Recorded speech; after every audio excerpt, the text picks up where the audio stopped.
I used to work as a 911 dispatcher in Oregon, small town. Not a whole lot happened most nights. Drunk drivers, bar fights, the occasional overdose. Sometimes a domestic call that made your stomach turn. But I was good at the job. Still had the calm tone from my old days as a paramedic. I could take someone's worst moment and make it bearable just by being steady. I never expected the world to end over the radio. Back in early September 1999, there were rumors about a solar event, some anomaly that NASA didn't have a name for. Not your usual flare or CME. They just called it the Pulse.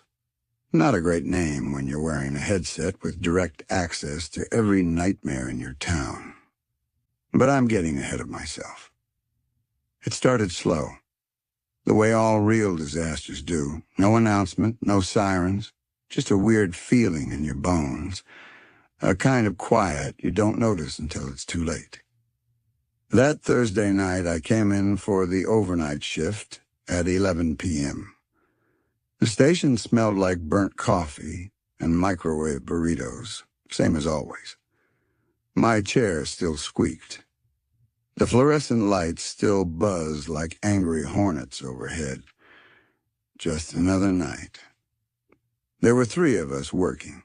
Me, Marlene, and Jared. Marlene was in her 50s, divorced twice, chain-smoked menthols on breaks.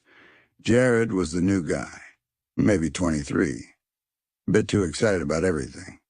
He still believed most calls had happy endings. I remember looking at the call log and noticing something odd, no activity for the past 2 hours. That never happened. Even on quiet nights, you'd get at least a noise complaint or a stranded car. But the board was blank, empty, still. Marlene joked it was the calm before the Y2K bug. I swear to God, when the clocks hit midnight on January 1st, some computer's gonna launch a nuke, she laughed. Jared rolled his eyes. That's a myth. Everything's patched now. But the silence lingered. I looked at the clock. 11:32 p.m. Then the phones lit up. All at once. All lines blinking red and green like a Christmas tree having a seizure. We froze. That never happened. We were a town of 12,000 people. Maybe 6 calls on a bad night. This was impossible. Answer them, I barked, and we scrambled for headsets. Call 1, 11:33 p.m. 911, what's your emergency? There's something wrong with the sky. The voice was male, middle-aged, shaky. What do you mean? It's flickering, like a light bulb about to go out, but it's not clouds. It's like black shapes behind the stars. Are you outside right now? Yes, my dogs won't come back in. They're just staring at it. The line crackled. My earpiece popped like a fuse blowing. Then, I can hear something. Not out here. In the radio, it's whispering my name. The call dropped. Across the room, Marlene was staring at her screen. White as a sheet. Did your guy just say something about the sky? She asked. Yeah, I replied. Yours too? She nodded slowly. Said there's a ring of light hovering over the water. Sounded terrified. Jared looked spooked. Mine said his TV turned on by itself, but it's just showing static. Then he swore he saw someone standing in the static. We all paused. And then the sound began. It wasn't a tone. Not exactly. It was more like pressure. Like being deep underwater. A low pulsing thrum that settled in your spine. It didn't come through the phones. It came from everywhere. The walls, the floor, the glass. Like the building itself was humming. At 11:39 p.m., we lost power. The lights popped and died. My monitor flickered, then went black. Only the emergency backup kicked in a dull red glow from the exit signs and a flickering battery lamp over Jared's desk. Then the radio started broadcasting on its own. Not police radio, not fire. Our dispatch line, the one only we could trigger. A voice crackled through it. Metallic, distant, twisted like it had been bent backward through static and stitched together with digital thread. They are under the skin. That's all it said. Then silence. I stood up slowly. My chair made a tiny squeal in the quiet. I remember that detail because it felt obscenely loud. Jared looked like he was about to be sick. Marlene lit a cigarette with shaking hands and muttered, "Nope. This? Nope." But we were still dispatch. People were calling, crying, screaming, begging for help. So we answered. Call 2, 11:47 p.m. 911. What's your emergency? They're in my mirrors. It was a woman, probably in her 20s. Her voice was barely audible, whispering like she was hiding under a blanket. Who's in your mirrors, ma'am? I don't know. They look like me, but they're smiling.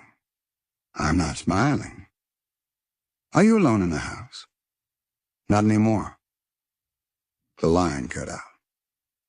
I could hear Jared muttering a prayer. By midnight, the phones were dying one by one. But the ones that remained, they weren't right. The calls started out normal, then they'd change. The voices would get slower, echoed. Some played backward. One call repeated the same 4 words for a full minute. Still, alive, but hungry. Jared finally snapped when he got a call from his own house. His own voice answered. Same tone, same breathing. 911. What's your emergency? There's something in the walls. I can hear it breathing. He threw his headset and ran. I never saw him again. Then came the dragging sound. It started behind the back door to the stairwell. Metal on concrete, long, slow, like a chain being pulled. I froze. The hairs on my arms stood up. Marlene stared at the door, cigarette burning to the filter in her hand. Then 3 knocks. Knock, knock, knock. Slow, heavy. Echoing up from the bottom of the stairs. Marlene whispered, "Do not answer that door."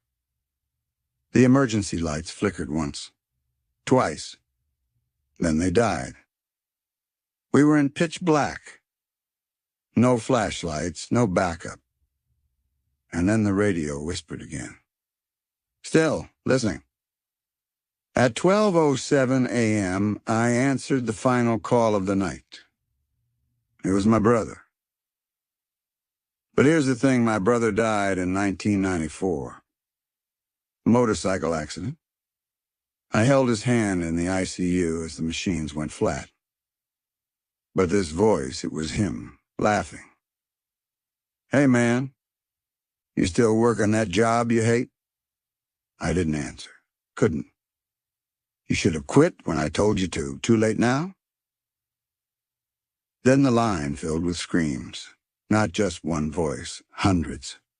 All layered over each other, like a choir made of sobs and agony. Then silence. I think I passed out, or maybe time broke. When I opened my eyes, the sun was up. Everything was back to normal. Phones worked. Power was restored. No one mentioned the pulse again. News said it was a brief geomagnetic fluctuation. No damage reported. Marlene never came back. Jared was listed as AWOL and forgotten within weeks. But sometimes when I sleep, I still hear that dragging metal sound on concrete. And last week my landline rang. Unlisted number. I picked up. 911. What's your emergency? A voice said. It was me. The voice was mine. And on the other end, I heard breathing. There's a particular kind of quiet that only exists at sunrise, the kind that feels like the world is holding its breath. That's how it felt when I left the dispatch center that morning. I stepped outside into the weak light of a gray dawn, and the world looked normal. Birds chirped. A school bus groaned down the street. A jogger ran past in neon shorts, earbuds in, oblivious. It made me feel insane. I hadn't slept in over 30 hours. My hands were shaking. My shirt smelled like cold sweat and old smoke. There were bruises on my arms I didn't remember getting. I tried telling myself it had been a breakdown, a shared panic attack with the others, maybe even some kind of mass hallucination brought on by that geomagnetic pulse. But the calls were real.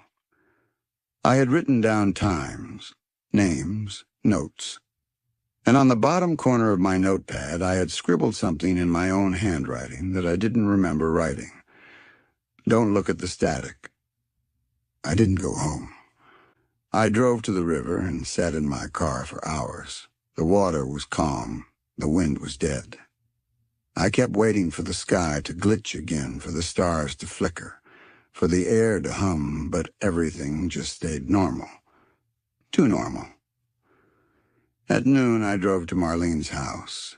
She lived in a small brick duplex with a dead garden and 3 lawn flamingos. Her car was still in the driveway. I knocked. No answer.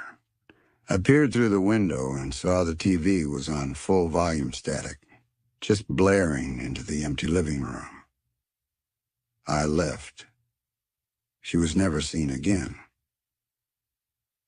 The department told us to take time to rest, but the reports were already being buried. They issued an internal memo saying the event was an isolated telecommunications disruption related to atmospheric interference. That was it.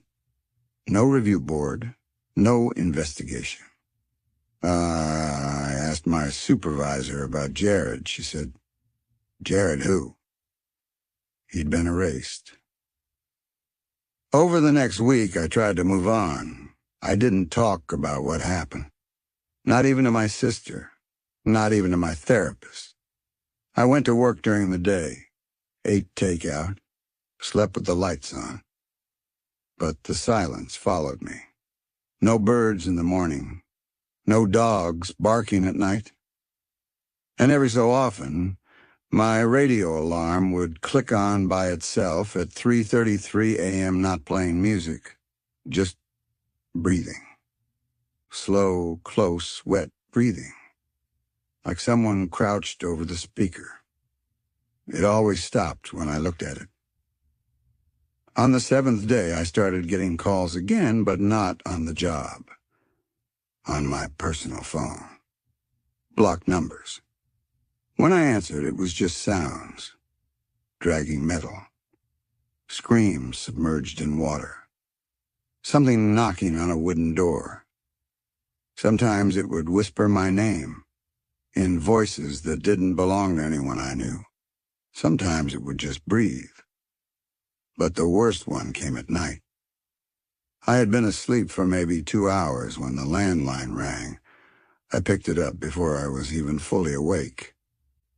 You left us behind, the voice said. It was a child. Maybe a little girl. You were supposed to stay on the line. Then static, the kind that gets into your bones, like chewing glass. I dropped the phone. It kept buzzing until sunrise. I started digging. I looked into the pulse. No public data, no press briefings. NASA's website had a one-paragraph explanation that sounded like it had been written by a lawyer and a lobotomy patient. But in obscure forms, the kind with black backgrounds and usernames like Static Survivor 23, I found others. Other dispatchers, operators, tower watchers, people in listening jobs. They all described the same thing. Power surge, mass calls, voices not their own, something dragging itself closer. One account chilled me more than the rest. The pulse isn't a flare. It's a signal, a wake-up, a call to something buried under the noise of the world. And if you answer, it finds you. Posted by Dead Carrier Zero, 1999. I became obsessed. I stopped going to work. My windows were covered in blackout curtains. I unplugged everything electronic in the house TV, microwave, even the fridge. I bought a whiteboard and started mapping out patterns, trying to trace the pulse's signal through emergency service logs. There were spikes, not just here, but in other places too. Remote places, abandoned places. There was a ranger in Idaho who heard whispers in the trees. A prison dispatcher in Arizona who received a call from inside an empty cell. A park operator in Ontario who recorded an entire night of calls that never came through the line. Each of them vanished within weeks. The message was always the same. They are listening. You shouldn't have heard them. 2 weeks after the pulse, the static came into my house. It started with my shower radio. I hadn't used it in years, and it didn't even have batteries. But I woke one night to the sound of garbled voices echoing through the pipes. I crept into the bathroom, heart pounding, and turned the light on. The radio clicked to life. You can't turn away now. Then silence. I smashed it with a hammer. It still kept whispering, even in pieces, until I threw it out the window. Then came the mirror incident. I woke up one morning and found the mirror in my hallway fogged, as if someone had breathed on it. But the room was cold. The heating was off. I stepped closer. There were words written in the condensation. Backwards. I turned my head, trying to read them. You're still transmitting. Then a knock from the inside of the mirror. Just once. I covered it with a blanket and haven't uncovered it since. Eventually, I realized what I had to do. If this thing, whatever it was, wanted me listening, I was going to give it exactly what it wanted.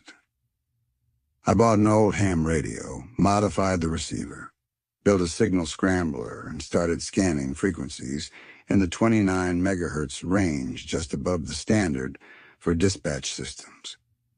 Night after night, I sat in the dark, headset on, tuning in. Static. Birdsong. Number stations? But then on 33.3 megahertz, I heard the sound. Dragging metal. Knocking on a concrete floor. And then, something breathing through grit and gravel. I recorded everything.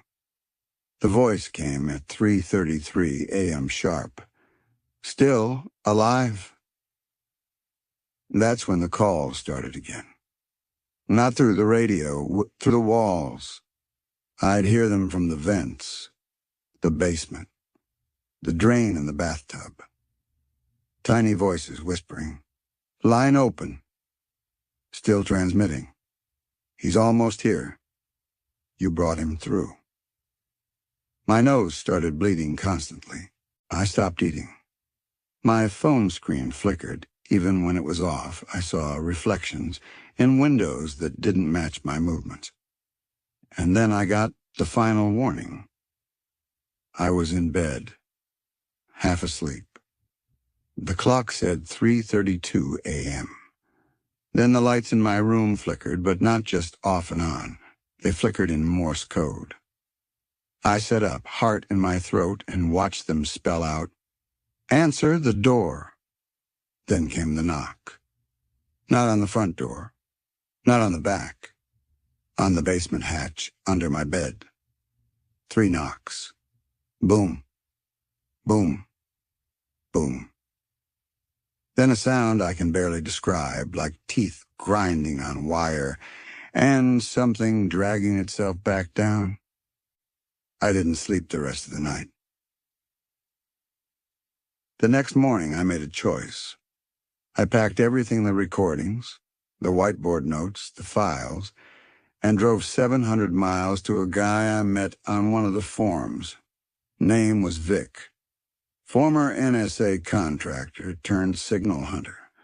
He lived in a cabin with no electricity, only solar gear and hand-crank radios.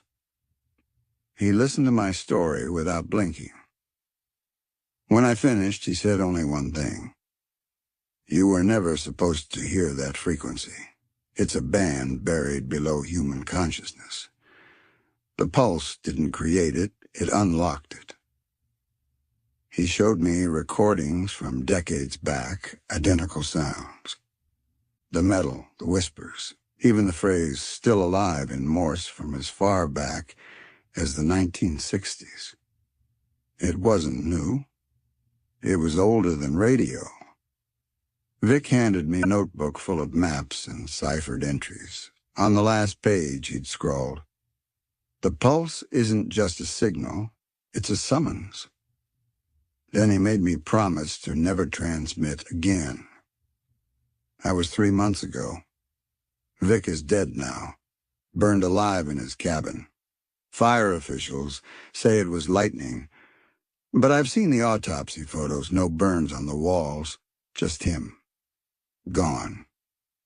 But his notebook survived, and there's one final frequency marked in red. 33.3 megahertz, the return signal.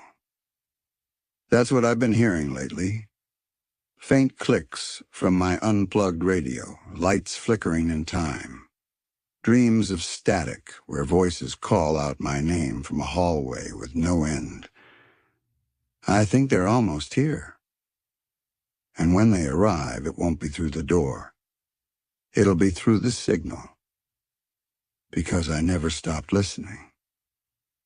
The nights keep getting worse. That's the only way to describe it, worse. The kind of worse that makes you question if you're still alive or if you're just a flicker in a static storm. Since I got Vic's notebook, I've been living in a twilight of fear and obsession. Every sound in the house is a potential signal. Every shadow could be the thing dragging itself closer. Every breath I take feels like it's borrowed time. I barely eat. I barely sleep. But most of all, I listen. I set up my base like a war room. Old ham radios, taped up receivers, screens showing spectrum analyzers, whiteboards covered in hastily drawn maps and code.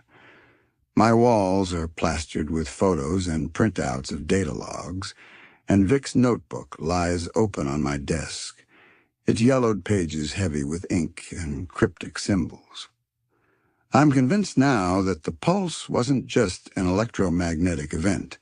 It was a key that unlocked a hidden layer beneath our world, a place where time and space bleed, where static is a language, and the air itself carries voices. It's called the veil. That's what Vic called it. The veil is a place beneath perception, a liminal zone where things without bodies slip through. They're not spirits, not ghosts, not aliens. They are echoes of something much older and far more terrible. entities that dwell in the gaps, in the cracks of reality, waiting to crawl through the signal. Last night was the worst so far. It started with the radio again. Static at first. Then a low, metallic dragging sound, slow, deliberate, scraping like something heavy being pulled across concrete. I turned my head toward the sound, my blood running cold. Then the voice came. Soft at first, a whisper, then louder. We see you. You listen. You belong. The room temperature dropped suddenly. My breath fogged in the air. The hairs on my arms stood on end. I tried to switch the radio off, but the dial wouldn't move. The power light flickered, then went out, plunging the room into darkness. That's when the knocking started. 3 knocks. Tap, tap, tap, from the wall behind me. The solid brick and plaster throbbed with each strike. I froze. Then came the scratching, like nails dragged slowly across rough metal. I couldn't take it anymore. I ripped the headset off and threw the radio across the room. It shattered against the wall, sending sparks into the darkness. The knocking stopped. But then came the breathing. Close. Wet. Heavy. Right behind me. I spun around. Nothing. The room was empty. But the air felt thick, like something was pressing on my chest. I stepped outside, desperate for fresh air. The night was cold and silent. No wind. No rustling leaves. Just an unnatural stillness that wrapped around me like a shroud. I noticed my breath again, puffing clouds in the frigid air. But something else caught my eye. The sky. It wasn't stars I saw. No, it was static. A grainy, shimmering interference like a broken television screen stretched across the night. I rubbed my eyes, blinking hard. But it stayed. The stars weren't stars anymore. There were signals, patterns, messages. I pulled out my phone to take a picture. The screen flickered, then went black. Suddenly it lit back up, but not with my home screen. Instead, it showed an image, a grainy photo of a hallway, endless, lit by a flickering fluorescent light. And at the end of the hallway, a door. I froze. Then I heard the sound. Metal scraping on concrete. Slow, deliberate footsteps. Knocking on that same door. The phone vibrated violently in my hand. I dropped it. It landed screen down in the dirt. I ran back inside and slammed the door. Locked it twice. Checked the windows. Every lock was engaged. Then the phone rang. The screen showed unknown caller. I pressed answer with trembling fingers. A child's voice whispered, "You opened the line. Now it's coming." That was 2 nights ago. Since then, the knocking has gotten louder, the breathing closer. Sometimes I hear voices inside the walls shouting, crying, pleading for help. Vic warned me this would happen. He said the longer I listened, the stronger they get, that they can feed on attention, on fear, on transmission. I'm running out of options. I've tried shielding, lead sheets around the windows, turning off all electronics. But nothing stops the static, and nothing stops the calls. I'm writing this now because I don't know how much longer I can hold on. I'm afraid. I'm exhausted. I'm losing my mind. But I have one last thing, a clue. In Vic's notebook, There's a page marked with a symbol, a circle with 3 dots inside. It's a code, a key. To what? I don't know. But I think it might be a way to fight back. To send a signal of my own.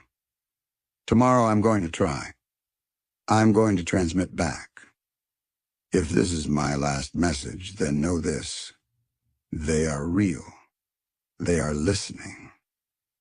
And if you ever hear a strange static or dragging sounds or a voice whispering your name at 3:33 a.m., don't answer. Don't listen. Because once the line is open, you don't get to close it again. I'm sitting in my dimly lit room again, surrounded by the glow of screens and the scribbles on my whiteboard. Sleep is a stranger, and every creak or sigh of the old house sends my heart into my throat. Since I sent that last desperate transmission, everything's changed. The static on the radios isn't just noise anymore. It's a language, a call, a curse. And I'm starting to understand bits of it. That night, when I broadcasted back, I didn't expect a reply. I thought maybe I'd scare it off, or at least find out if it was real. But it was. The first reply was a voice deep and distorted, like metal grinding against bone. It whispered words I couldn't understand, but felt like ice crawling through my veins. Then came images on my screen. Impossible shapes, shifting in and out of focus. Dark hallways with doors that shouldn't exist. Faces with no eyes staring back at me from the shadows. I grabbed Vic's notebook and started comparing. Symbols, phrases, even the scratch marks on the pages matched patterns in the static. This isn't just interference, it's a bridge. A link between our world and something else. Vic had written about it. About the pulse being a cosmic trigger. Something that ripped open a veil between dimensions. He called the other side the hollow. A place where time fractures, where echoes live and breathe, where silence isn't empty but full of watching things. I scoured his notes for clues on how to protect myself. There were warnings, rituals, symbols to paint on doors and windows, lines to draw on floors. But none of it felt like it would keep them out. Because the worst part?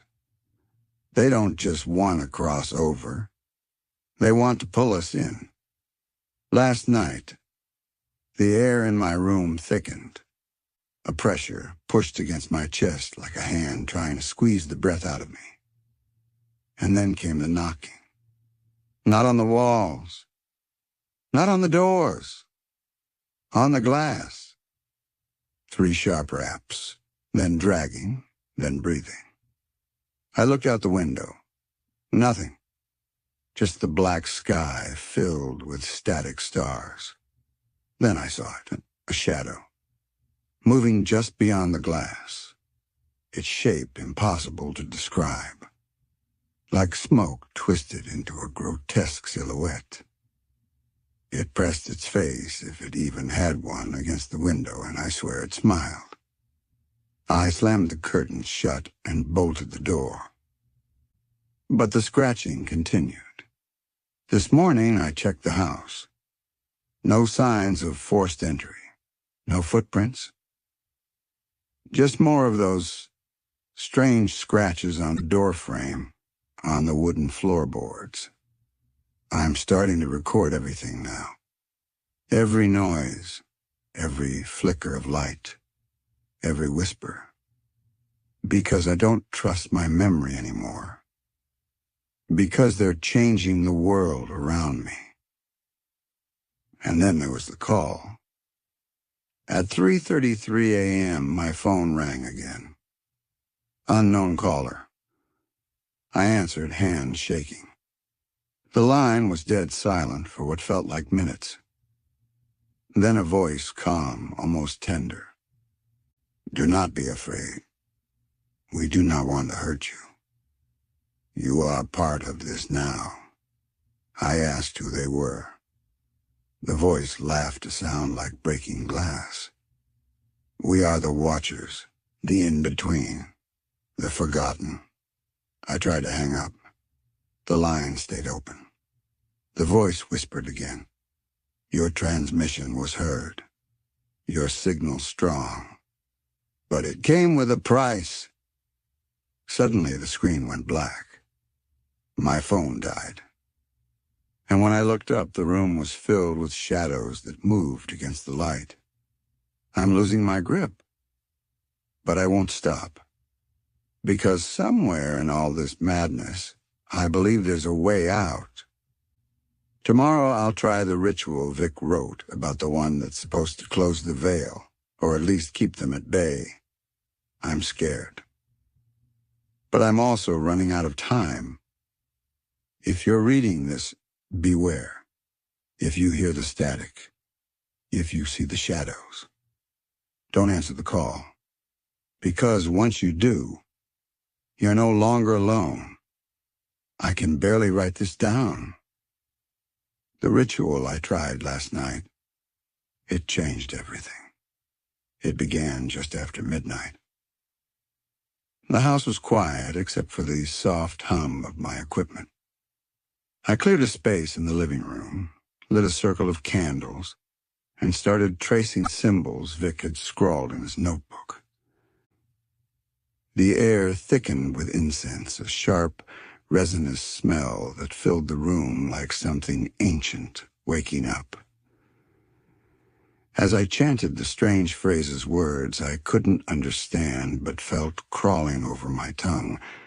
Like cobwebs, the static on my radio suddenly surged. A low, pulsing vibration shook the walls. The lights flickered. Then, silence. For a moment, the world held its breath. No scratching. No knocking. No voices. I exhaled and sank to the floor. But then the silence broke. A faint tapping started soft at first, like a single raindrop on glass, then grew into a frantic pounding. Tap, tap, tap, tap, tap, tap. I looked up at the window. The glass was rippling like water caught in a storm. A shadow formed there. Closer this time. Its shape more defined. Long fingers pressing against the glass, nails dragging slowly downward. I ran to the door and locked it again. The shadow didn't follow. But the tapping moved around the room from the walls, the ceiling, the floor. The house was alive with it. Then came the whispering. Hundreds of voices, layered and overlapping. Open the door. Let us in. You belong with us. I covered my ears. But the voices penetrated inside my head. 1,000 thoughts, 1,000 screams. I lost track of time. Minutes? Hours? I don't know. When I finally looked up, the candles were all out. The room was cold, and the static was gone. But the shadows stayed. I'm writing this from the basement now, away from windows. Surrounded by lead sheets, Vic had left in notebook margins a last-ditch attempt at shielding. Outside, I hear the wind picking up. Or maybe it's their breath. I can't tell. I found something else in Vic's notes today. A journal entry, hidden beneath a fold. It told of a man who tried to close the veil years ago. He succeeded, but at a terrible cost. The man disappeared. His body was never found. Only his screams echoed through the radio waves for weeks. I'm beginning to understand why. Because the pulse wasn't just a natural event. It was a door. And every door needs a key. I'm not sure I want to know what happens if you use the wrong one. The voices are louder tonight, or the tapping incessant. And the shadows are watching, waiting.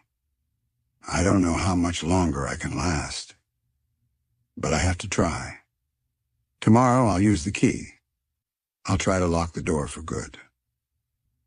If this is the last you hear from me, remember, the static is not empty. The silence is not peace. And the shadows, they are patient. I never thought it would come to this. Sitting here in the cold basement, the lead sheets rattling softly with each breath of wind that squeezes through the cracks. The key. Vic's final warning. I found the key. Or rather, it found me. Last night, as the shadows clawed at my door, I heard a faint rattle coming from the old radio. Static filled the room, but beneath it, a melody. A sequence of notes, slow and deliberate, like a lullaby sung by something dead. I matched the notes to the symbols in Vic's notebook. It was the key, the sequence to lock the door. I traced the symbols onto a piece of parchment, lit candles around me, and began the chant. The voices screamed, trying to drown me out.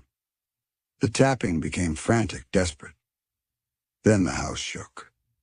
The walls groaned like they were about to collapse. I pressed on. The air grew thick, like breathing through wet wool. Suddenly the candles blew out. Darkness. And then the whisper close to my ear. You can't hide. I scrambled, hands shaking, to relight the candles. The shadows were everywhere now, swirling like smoke, twisting into impossible shapes. I heard metal scraping against concrete, the sound of chains dragged across the floor behind the door. My heart hammered in my chest. I whispered the last words of the chant. The static exploded into a wave of sound, high-pitched, like glass shattering. Then silence. The shadows recoiled. The tapping stopped. The voices vanished. I waited, breath held. The darkness slowly retreated. For the first time in days, I felt safe. But then the radio crackled. A single word. Whispered, chilling, unmistakable. Soon. I don't know what that means. But I know this isn't over. I'm going to keep recording everything. If this is the end, if I disappear like Vic, someone needs to know what happened. What the pulse really was. The veil may have been closed. But the door, it's not locked forever. And they will come back. It's been hours since the radio whispered that word. Soon. The house is silent now, too silent. I've barricaded myself in the basement, surrounded by Vic's notes and every piece of equipment I could salvage. My hands tremble as I write this, fingers numb, mind racing. The candlelight flickers, casting long shadows on the walls. I keep hearing something, a faint scratching beneath the floorboards. Every few minutes, metal drags slowly across the concrete somewhere above me. I tried to call for help earlier. No signal. No response. Just silence. I'm alone. Vic's story haunts me. How he disappeared, how his screams echoed through the radio for weeks after. I feel them now. Echoes in the static. The veil may be closed, but the watchers are still here, waiting in the cracks, in the shadows. I'm running out of time. I prepared a final message, a warning, a confession. If you find this, don't answer the calls. Don't listen to the static. Don't open the door, because some doors should stay closed. The tapping is back. Louder now. Urgent. I hear the whisper, barely audible. Open. We belong together. I can't. I won't. The lights flicker. My breath forms clouds in the cold air. The shadows gather at the edges of my vision. I'm ready. If this is the last you hear from me, remember me as the one who tried to stop it. The pulse was just the beginning. We're coming.